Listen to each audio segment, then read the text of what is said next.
And our featured guest for the 3 o'clock show here, David Kelly, joining us, Chief Market Strategist at JPMorgan Funds.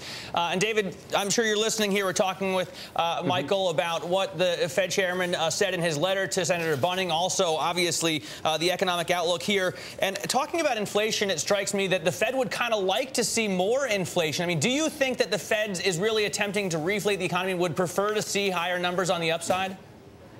I don't think they're worried about inflation getting out of hand. I think they are worried about inflation getting too low. So, you know, I agree with you. I think they'd rather see a little bit more inflation than a little bit less. The great danger the economy faces is that if we, for some reason, double dip back into recession, we could end up with deflation. I think Ben Bernanke is very well aware of that. David, is that even a possibility at this point, a double dip? Well, of course it's a possibility. I don't think there's anything in the system right now which is going to cause a double dip. But, you know, after this last dismal decade of shocks, you know, there are lots of things that could put some shock to the economy, shock to the financial system, which could put us back into recession. I mean, we're not seeing that right now, but of course it could happen. And until we get back to close to full employment, I think the economy is threatened by deflation.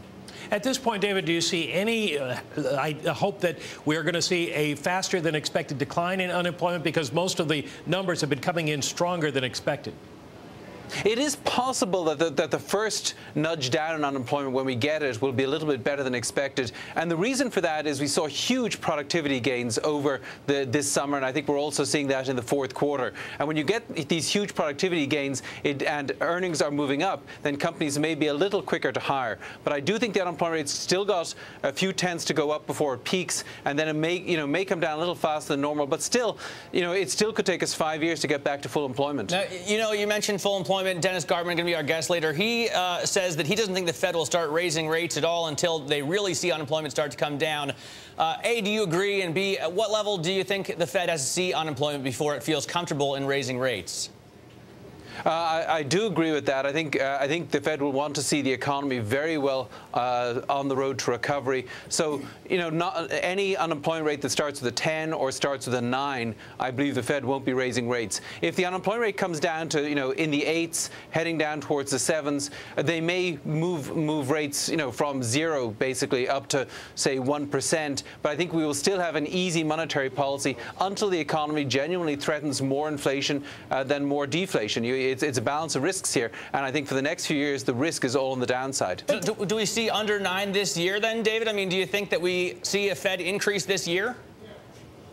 It's close. No, I don't think so. I mean, I think we'll end the year, if everything goes right, we will end 2010 at about 9% unemployment, which, so essentially I agree with Dennis Gartman. I don't think we're going to see any significant Fed move until 2011 at the earliest.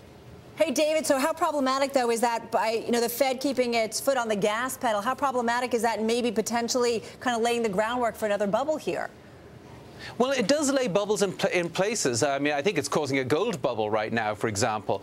There's, you know, gold is supposed to go up when you think there's going to be more inflation or when uncertainty is growing, and neither of those things are happening, but gold has been going up. And part of that is all this liquidity sloshing around looking for a place to go. So I think there are bubbles that can set up here. What I think the Fed needs to think about is each of these bubbles individually. How dangerous are they, and how can you deflate the bubble while still facilitating economic growth? And right now, I don't see any bubble that is as worrying as the overall slack in the U.S. economy. All right.